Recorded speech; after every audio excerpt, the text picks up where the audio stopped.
जिसाय पुस्तक 31 अध्याय। इजिप्ट विरुद्ध रे दिव्यवाणी।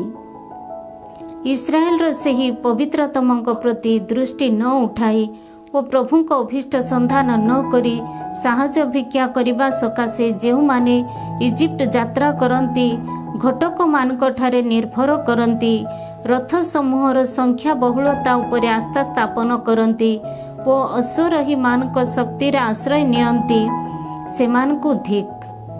तथापि से विज्ञ अटंती और विनाश घटाती से ताहांक वाक्यर च्युत घटाती नहीं बरं दुष्कर्मी मानकर गृह विरुद्ध रे अपराधी मानक सहायक मानक विपक्ष से उठिबे। इजिप्टिय माने ईश्वर नुहंती केवल मनुष्य मात्र सेमानक घटक सबु मांस मात्र आत्मा नुहे। प्रभु जेबे ताहांक हस्त को विस्तार करिवे तेबे सही सहायक झुंटी पड़िबो। साहाय्य प्राप्त व्यक्ति पतित हेबो और सेमाने उभय सम्मिलित भावे विनष्ट हेबे। आसीरिया विरुद्ध रे प्रभुंकर संग्राम। प्रभु मते कहिले सिंह किंबा सिंह शावक जेतेबेले निज शिकार वस्तु दिगरे गर्जन करे सेतेबेले जदिओ गोटिए मेषपालक दल पाई ता विपक्षरे चित्कार करती तथापि से शब्द जोगु से भयचकित किंबा भीत हुए नाही। सेहीपरि सियन पर्वत तथा ताहार पहाड़ उपरे युद्ध करिबा पाई सेनाधीश प्रभु अवतरी आसिबे। पक्ष संचालन पूर्वक उड़ंता पक्षी मानक सदृश्य सेनाधीश प्रभु जेरुसालेम को संरक्षण करिवे। से ताहांकु रक्षा करिवे व उद्धार करिवे। से ताहाकु मुक्त करी रक्षा करिवे।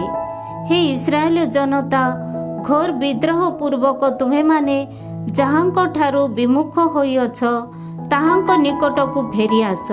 पापपूर्ण हस्तरे जेउ माने रौप्य तथा सुवर्ण पितुला सकल निर्माण करिथिले सेमाने समस्ते सेगुड़िक निक्षेप करिवे। जहाँ मनुष्यरु निहे सेपरि एक खड्गरे आसीरिया पतित हेबो। जहाँ मनुष्यर नुहे सेपरि एक खड्ग ताकु ग्रास करिबो। खड्ग सम्मुखरे से पलायन करिबो और तार युवा व्यक्ति माने बेठी श्रमरे नियोजित हेबे। तार आश्रय शैल ता ठारू भयरे पलायन करिबो ओ भयचकित होई तार कर्मचारी माने सेमानक पताका को उपेक्षा करी पलायन करिवे।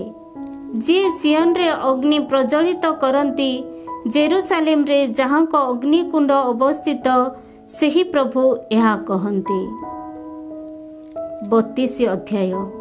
नीतिनिष्ठ राजा। जने राजा नीतिनिष्ठार राजत्व करिवे और शासक माने नीति मुताबक शासन करिवे। वायु प्रवाहरु लुचि रहिबा पाई उद्दिष्ट स्थान स्वरूप और तफान रु रक्षा पाइबा पाई निरूपित आश्रय स्थान सदृश सेमाने हेबे। शुष्क भूमि रे जलस्रोत सदृश मरु प्रांतरे रे विराट शैलर छाया स्वरूप सेमाने हेबे। से समय रे दर्शक मानक चक्षु रुद्ध हेबो नाही और श्रोता माने सुनिबे। न्याय विचार करिबा पाई अविवेकी मानक मन शिक्षा लाभ करिबो ओ खना मानक जिहा अनायस तथा सुस्पष्ट भावे कथा कहिबो। निर्बोध व्यक्ति महात्मा रूपे अभिहित हेबो नाही। सठ श्रोतास्पद व्यक्ति रूपे परिगणित हेबो नाही। मृढ़ व्यक्ति मृढ़ता बयान करे अधर्म साधना करिबा प्रभुଙ୍କ संबंधरे भ्रांति जनता कथा कहिबा क्षुधार्त व्यक्तिर भोजन इच्छा को परितृप्त न करिबा और दूषित को जलपानरु वंचित करिबा पाई तार मन दुष्ट आलोचना करे।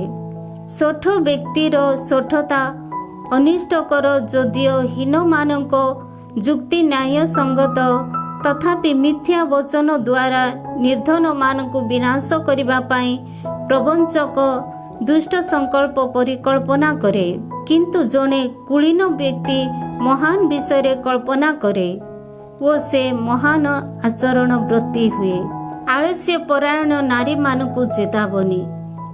हे विलास प्रेमी नारी माने उठी मोर स्वर सुन। हे आत्मतृप्ति कन्या माने मोर वाक्य शुण। हे आत्मतृप्ति नारी माने 1 वर्षर अल्प समय परे तुमे माने थरहर हेब। द्राक्षा फसल विनष्ट हेब ओ फल आउ अमल हेब नाही। हे विलास प्रेमी नारी माने कंपित हुओ। हे आत्मतृप्ति थरहर हुओ, विवस्त्र तथा उलग्ना हुओ। तुम्हानक कटी देश रे चटी वस्त्र परिधान कर। मनोहर खेत तथा फलदायक द्राक्षा उद्यान संबोधरे छाती रे आघात करी विलाप कर। कानकली तथा कंटक बुदा द्वारा परिपूर्ण मोर सृजन मानक भूमि ओ संतुष्ट नगरी रे संतजनक समस्त गृह संपर्क रे विलाप कर। कारण ऊर्ध्व लोकरू आम्भमानक उपरे परमात्मा वर्षित हेबा, मरु प्रांतरे फलभरा क्षेत्र परिणत हेबा ओ फलभरा क्षेत्र वन सदृश्य विवेचित हेबा पर्यंत राजप्रसाद परित्यक्त होई रहिबो। जनबहुल नगरी विजन हेब ओ पहाड़ तथा पहरा गंबुज वन्यजंतु सकलर गहरे परिणत हेब। से समस्त वन्य गर्धव गुड़िकर आनंद ओ मेषपलर चारण भूमि रे परिणत हेब। से समय रे मरु प्रांतर रे नीतिनिष्ठा अवस्थान करिब ओ फलभरा क्षेत्र नीतिनिष्ठा बास करिब। नीतिनिष्ठार फल शांत हेब ओ नीतिनिष्ठार परिणाम प्रशांत तथा चिरंतन भरोसा हेब। शांतिपूर्ण बसती सुरक्षित गृह सकल तथा प्रशांत विश्राम स्थान रे मोर सृजन अवस्थान करिवे। अरण्य समूले विनष्ट हेब ओ नगरी संपूर्ण भावे विजन हेबे। तुम मध्यरु जेउमाने जलाशय समीप रे बीज बपन करिवे ओ बलद तथा गध को स्वाधीन अवस्था रे छाड़ी देवे, सेमाने धन्य। 33 अध्याय साहाଯ୍ୟ ପାଇଁ प्रार्थना। जदिओ तुमे विनष्ट होई नाह तथापि अन्य जनକୁ विनाश करुथिबा हे विनाशक ओ जदिओ तुमे प्रवंचित होई नाह तथापि अन्य जनक सह प्रवंचनात्मक भावे आचरण करुथिबा हे प्रतारक तुमକୁ धिक। विनाश करिबारु तुमे जेबे निवृत्त हेब तेबे तुम निजर विनाश घटिब। प्रतारणा करिबारु तुमे जेबे क्षांत हेब तेबे तुमे निजे प्रतारित हेब। हे प्रभु आमको करुणा कर, आमे माने तुमको अपेक्षा करू। प्रति प्रभात रे आम्भमान को हस्त स्वरूप हो ओ दुर्दशारे आमर परित्राण सदृश्य हो। वज्र निनादर शब्द रे जनता पलायन करती। तुमे जेबे उठ तेबे जातिगण विक्षिप्त हुअंती। आउ साबालुआ जेपरि संग्रह करे सेहीपरि लुंठित वस्तु संगृहित हुए। पंगपाल जेपरि लंप दिए लोके सेहीपरि ताहा उपरे लंप दियंती। प्रभु महिमान्वित हुअंती, से ऊर्ध्व लोकरे बास करती। नीतिनिष्ठ तथा धर्मपरायण रे से सियन को भरी देवे। पुणी तुम आयुषर स्थायित्व से अटंती। से ही परित्राण प्रज्ञा तथा ज्ञानर समृद्धि प्रभुଙ୍କ प्रति भयभक्ति तार धन संपद। देख वीर पराक्रमी माने बाहरे ठिया होई क्रंदन करती। शांतिर दूत तिक्त भावे विलाप करती। राजपथ सकल जनशून्य होई रहिछि, कौनसी पथिक ताहा दे गमन करू नाहांती। चुक्ति सबु भग्न, साक्षी माने अवहेलित, मनुष्य प्रति कौनसी श्रद्धा नाही। देश रोदन करी निस्तेज हुए, लबानन लज्जित होई क्षीण हुए। शारेन मरु प्रांतर सदृश्य ओ बासान तथा कार्मेल निज निज पत्र सबु झाड़ी पकांती। प्रभु कहती, मु वर्तमान उठिबी, मु निजको वर्तमान उठाइबी, मु वर्तमान गौरवान्वित हेबी। तुमे अगाड़ी को गर्भ धारण करी नड़ा प्रसव करिब। तुमे श्वास वायु तुमको दग्ध करुथिबा एक अग्नि हेब। जातिगण ଚୂନ ସଦୃଶ୍ୟ ଭସ୍ମୀଭୂତ ହେବେ। କଟା ଯାଇ ଦଗ୍ଧ ହେଉଥିବା କଣ୍ଟକ ସଦୃଶ ସେମାନେ ହେବେ। ହେ ସୁଦୂରସ୍ଥ ବ୍ୟକ୍ତିମାନେ, ଯାହା ମୋ ଦ୍ୱାରା ସମ୍ପାଦିତ ତୁମେମାନେ ତାହା ଶୁଣ। ହେ ସମୀପବର୍ତ୍ତୀ ବ୍ୟକ୍ତିମାନେ, ତୁମେମାନେ ମୋର ଶକ୍ତି ସ୍ୱୀକାର କର। ସିୟନବାସୀ ପାପୀମାନେ ଭୀତ ହୁଅନ୍ତି, ଅଧର୍ମୀମାନଙ୍କୁ ପ୍ରକମ୍ପନ ଗ୍ରାସ କରିଛି। ଆମ ମଧ୍ୟରୁ କିଏ ଗ୍ରାସକାରୀ ଅଗ୍ନି ସହିତ ବାସ କରିପାରେ? ଆମ ମଧ୍ୟରୁ କିଏ ଚିରନ୍ତନ ଜ୍ୱଳନରେ ବାସ କରିପାରେ? ଯିଏ ନ୍ୟାୟ ପଥରେ ବିଚରଣ କରେ, ଯିଏ ନିଷ୍ଠାପର କଥା କହେ, ଅତ୍ୟାଚାର ଲବ୍ଧ ବିଷୟ ଯିଏ ଘୃଣା କରେ, ଲାଞ୍ଚ ଗ୍ରହଣ କରି ନ ପାରିବା ସକାଶେ ଯିଏ ନିଜ ହସ୍ତ ଝାଡ଼ି ଦିଏ, ରକ୍ତପାତ ସମ୍ପର୍କରେ ଶୁଣି ନ ପାରିବା ସକାଶେ ଯିଏ ନିଜ କର୍ଣ୍ଣ ରୁଦ୍ଧ କରେ ଓ ମନ୍ଦ ବିଷୟ ଦେଖି ନ ପାରିବା ସକାଶେ ଯିଏ ନିଜ ଚକ୍ଷୁ ମୁଦ୍ରିତ କରେ, ସେ ଊର୍ଦ୍ଧ୍ୱ ଲୋକରେ ବାସ କରିବ। ନିଜ ପ୍ରତିରକ୍ଷାକୁ ସେ ଶୈଳ ଦୁର୍ଗ ଗୁଡ଼ିକ ମଧ୍ୟରେ ସ୍ଥାପନ କରିବ। ତାହାକୁ ତାର ରୁଟି ପ୍ରଦତ୍ତ ହେବ, ସେ ଜଳରୁ ବଞ୍ଚିତ ହେବ ନାହିଁ। ତୁମର ଚକ୍ଷୁ ସୌନ୍ଦର୍ଯ୍ୟ ମଣ୍ଡିତ ରାଜାଙ୍କ ଦର୍ଶନ ଲାଭ କରିବ। ସୁଦୂର ବ୍ୟାପୀ ଏକ ଦେଶ ମଧ୍ୟ ତାହା ଦେଖିବାକୁ ପାଇବ। ତୁମକୁ ଭୀତ କରିଥିବା କାର୍ଯ୍ୟ ସମ୍ବନ୍ଧରେ ତୁମ ମନ ଅନୁଧ୍ୟାନ କରିବ। ଯିଏ ଗଣନା କଲା ସେ କାହିଁ?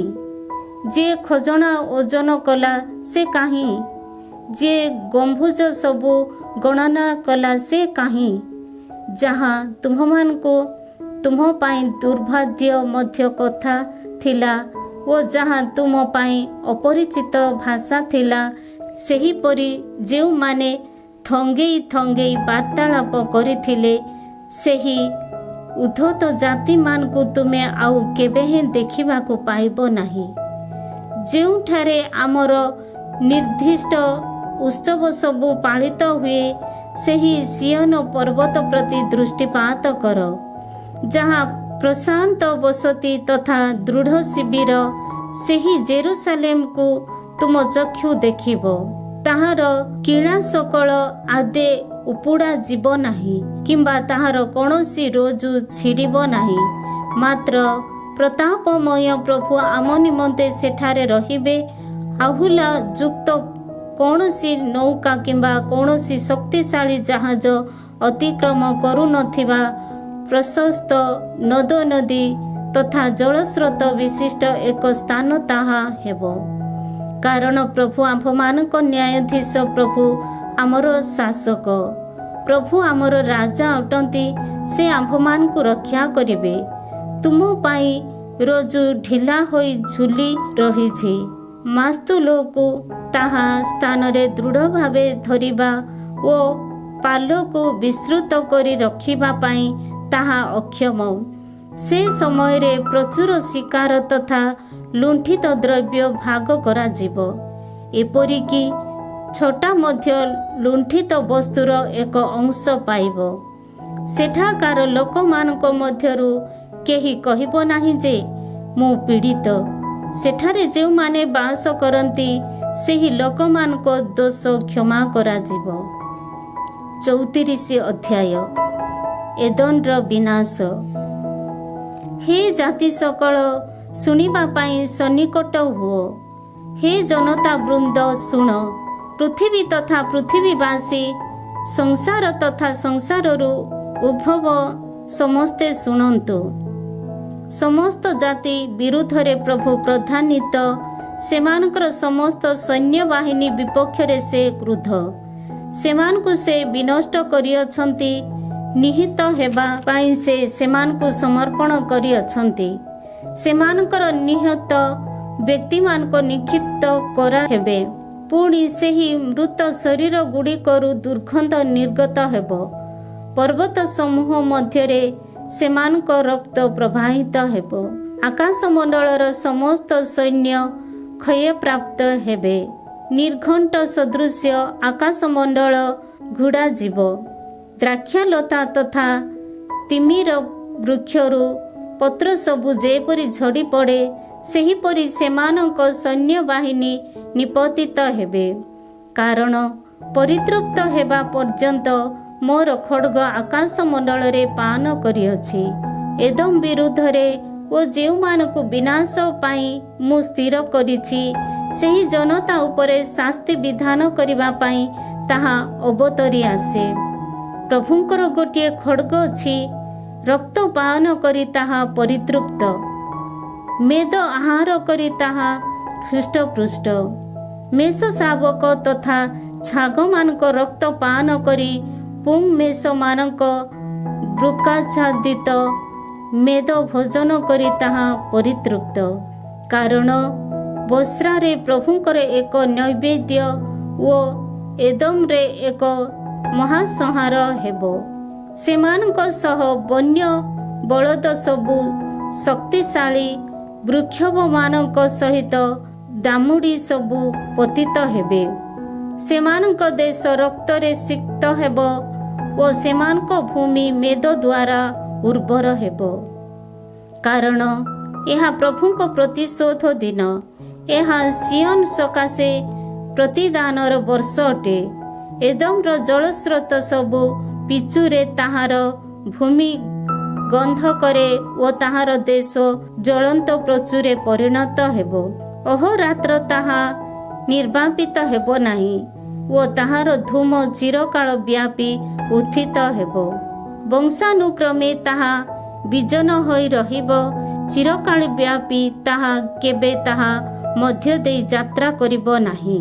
ମାତ୍ର ଛଞ୍ଚାଣ ତଥା ଝିଙ୍କ ତାହା ଅଧିକାର କରିବେ। ପେଚା ତଥା ଡାମରା କୁଆ ତାହା ମଧ୍ୟରେ ବାସ କରିବେ। ସେ ତାହାକୁ ବିଭ୍ରାନ୍ତିର ମାପ ରୋଜୁରେ ଓ ତାହାର କୁଳୀନ ବ୍ୟକ୍ତିମାନଙ୍କୁ ଶୂନ୍ୟତାର ଅମଳରେ ମାପିବେ। ଏକ ରାଜ୍ୟ ସ୍ୱରୂପ ତାହା ଅସ୍ତିତ୍ୱ ଲାଭ କରିବ ନାହିଁ। ତାହାର ଶାସକମାନେ ନିଶ୍ଚିହ୍ନ ହେବେ। ତାହାର ଅଟ୍ଟାଳିକା ମଧ୍ୟରେ କଣ୍ଟକ ବୁଦା ଓ ତାହାର ଦୁର୍ଗ ସକଳ ମଧ୍ୟରେ ବିଛୁଆତି ତଥା ଅଙ୍କରାନ୍ତି ବଢ଼ିବ। ତାହା ଶୃଗାଳମାନଙ୍କ ଆଶ୍ରୟ ଓ ଅଟ୍ଟପକ୍ଷୀମାନଙ୍କ ଆବାସରେ ପରିଣତ ହେବ। ସେଠାରେ ବନ୍ୟ ପଶୁଗଣ ଗଧିଆମାନଙ୍କ ସହ ମିଳିତ ହେବେ। ବନ୍ୟା ଛାଗ ସବୁ ପରସ୍ପରକୁ ଡାକିବେ। ରାତ୍ରିରେ ନିଶାଚର ଡାଆଳି ଆସି ସେଠାରେ ବିଶ୍ରାମ ସ୍ଥାନ ପାଇବ। ସେଠାରେ ପେଚା ନୀଡ଼ ତିଆରି କରି ଅଣ୍ଡା ଦେବ ଓ ଛୁଆ ଫୁଟାଇ ତାର ଶାବକମାନଙ୍କୁ ତାର ଡେଣା ତଳେ ଏକତ୍ରିତ କରିବ। ସେଠାରେ ଚିଲଗୁଡ଼ିକ ନିଜ ନିଜର ଯୋଡ଼ି ସହିତ ସମବେତ ହେବେ। ପ୍ରଭୁଙ୍କ ପୁସ୍ତକରୁ ଅନୁସନ୍ଧାନ କରି ପଠନ କର। ଏସବୁ ମଧ୍ୟରୁ ଗୋଟିଏ ହେଲେ ମଧ୍ୟ ଅନୁପସ୍ଥିତ ରହିବ ନାହିଁ। କେହି ନିଜ ଯୋଡ଼ି ବ୍ୟତୀତ ବାସ କରିବ ନାହିଁ। କାରଣ ପ୍ରଭୁଙ୍କ ମୁଖ ଆଦେଶ ଦେଇଅଛି ଓ ତାହାଙ୍କର ଆତ୍ମା ସେ ସମସ୍ତଙ୍କୁ ଏକତ୍ରିତ କରିଅଛି। ସେମାନଙ୍କ ପାଇଁ ସେ ଗୁଳି ବାଣ୍ଟ କରିଅଛନ୍ତି।